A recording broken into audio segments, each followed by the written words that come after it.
नमस्कार। Bed time stories Babita Tripathi के किस्सा घर में आपका स्वागत है। बजी डुगडुगी खुला पिटारा, कहानियों का नया खजाना। कहानियों के नए नए खजाने के साथ मैं बबीता त्रिपाठी आपके पास एक बार फिर से हाजिर हूँ। पौराणिक कथाओं की श्रृंखला में मेरे प्यारे बच्चों और दोस्तों, आज मैं आपको भस्मासुर की कहानी सुनाऊंगी। लेकिन हाँ, इसके पहले आप मेरे इस चैनल को लाइक, सब्सक्राइब और शेयर करना न भूलिएगा। और हाँ, जल्दी से बेल आइकन को भी दबा दीजिए ताकि जब भी मैं कहानियाँ अपलोड करूँ आप तक उनकी नोटिफिकेशंस पहुँच जाएं। तो चलते हैं सीधे कहानी पर। भस्मासुर नाम का एक दुष्ट और लालची राक्षस था। वह राजा बनना चाहता था, लेकिन राजा बनने के लिए उसमें न तो किसी राजा से लड़ने की हिम्मत थी, न किसी से जीत पाने की शक्ति। इसलिए अपनी इच्छा पूरी करने के लिए भस्मासुर ने एक और तरकीब सोच निकाली। उसने सोचा, क्यों न भगवान शिव को प्रसन्न करके किसी जादुई ताकत का वरदान मांग लिया जाए और उससे अपनी इच्छा पूरी की जाए। यह सोचकर भस्मासुर एक घने जंगल में गया और एकांत में एक बड़े से वृक्ष के नीचे शिव की आराधना करने बैठ गया। पेड़ के नीचे बैठा बैठा वह बहुत समय तक तपस्या करता रहा। एक दिन उसकी तपस्या से प्रसन्न होकर भगवान शिव प्रकट हुए। उन्होंने कहा, मैं तुम्हारी तपस्या से प्रसन्न हूँ, बोलो वत्स, क्या चाहते हो? भस्मासुर बोला, हे प्रभु, मुझे तो केवल आपका आशीर्वाद चाहिए। इसके सिवा मेरी तपस्या का और कोई उद्देश्य नहीं है। भगवान शिव ने कहा, मेरा आशीर्वाद तो तुम्हारे साथ है ही वत्स, लेकिन मेरा पूरा विश्वास है कि तुम मुझसे कोई न कोई वरदान भी पाना चाहते हो। तो तुम्हारे मांगने भर की देर है, वरदान तुम्हें अवश्य मिलेगा। प्रभु, भस्मासुर ने कहा, यदि आपकी इच्छा है तो मुझे यह शक्ति दे दीजिए कि मैं जिस किसी के सिर पर अपना दाहिना हाथ रखूं वह उसी क्षण जलकर भस्म हो जाए। तथास्तु, ऐसा ही हो। भगवान शिव ने कहा, आज से तुम जिस किसी के सिर पर अपना दाहिना हाथ रख दोगे वह तुरंत जलकर भस्म हो जाएगा। वरदान पाते ही भस्मासुर हंसने लगा। भगवान शिव से ऐसी जादुई शक्ति पाकर तो वह प्रसन्नता से पागल हो उठा। वह बोला, प्रभु, अब आप मुझे इस शक्ति को जांचने की अनुमति तो दे ही सकते हैं। ऐसा कहकर वह भगवान शिव के ही सिर पर हाथ रखने को झपटा। अब तो भगवान शिव पर ही संकट आ पड़ा।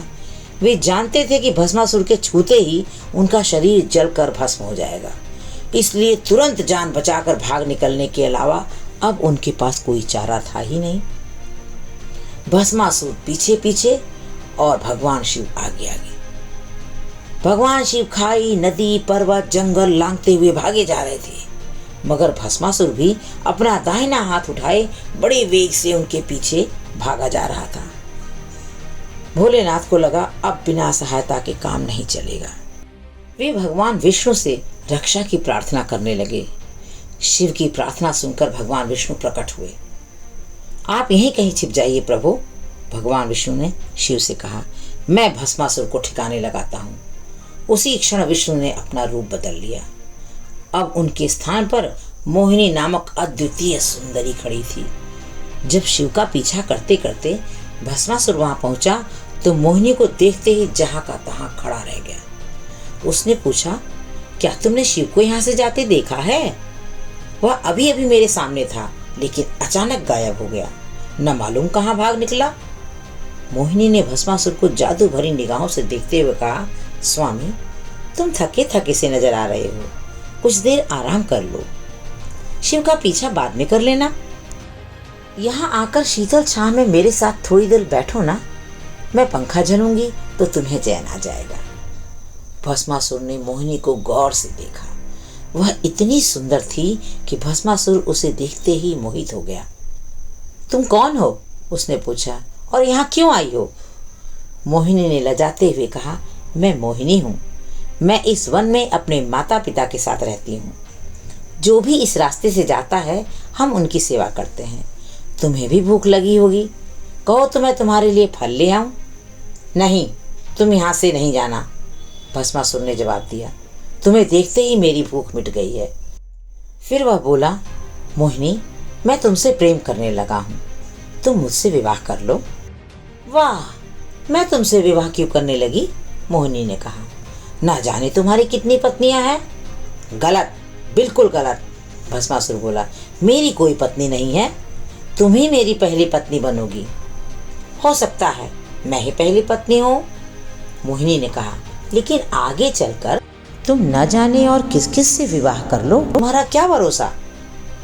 मैं तुम्हें वचन देता हूँ, अगर तुम मुझसे विवाह कर लो तो मैं जीवन भर दूसरी स्त्री की ओर देखूंगा भी नहीं।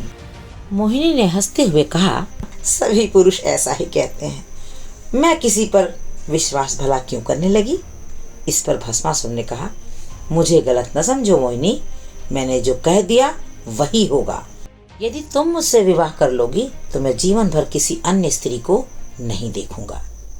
अच्छी बात है, मोहिनी ने कहा, तुम मेरे सामने शपथ लो कि कभी भी दूसरा विवाह नहीं करोगे। भस्मासुर खुश होकर बोला, मैं शपथ लेता हूँ कि अगर तुम मुझसे विवाह करोगी तो मैं दूसरी स्त्रियों की तरफ नजर भी नहीं उठाऊंगा। ऐसे भी कोई शपथ लेता है भला, मोहिनी ने मुंह बनाकर कहा। तुम अपने दाहिने हाथ को सिर पर रखकर विधि पूर्वक शपथ लो, तब मैं मानूंगी। भस्मासुर ने कहा, मैं चाहता हूँ कि तुम मेरे ऊपर पूरा पूरा यकीन करो। लो, मैं विधि पूर्वक शपथ लेता हूँ। भस्मासुर ने विधि पूर्वक शपथ लेने के लिए दाहिना हाथ उठाकर अपने सिर पर रखा और हाथ रखते ही उसका सारा शरीर जलकर राख हो गया।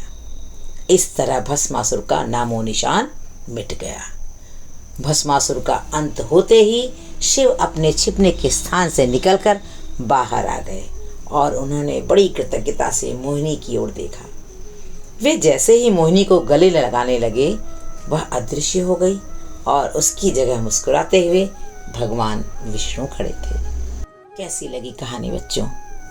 निश्चय ही आपने भस्मासुर की कहानी को सुना तो होगा, लेकिन बहुत समय हो गया होगा।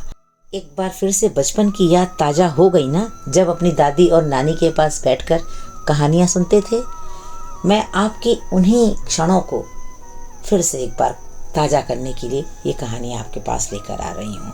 तो बने रहिएगा मेरे साथ, इसी तरह मैं आपके पास एक से बढ़कर एक कहानियाँ लाती रहूँगी। धन्यवाद।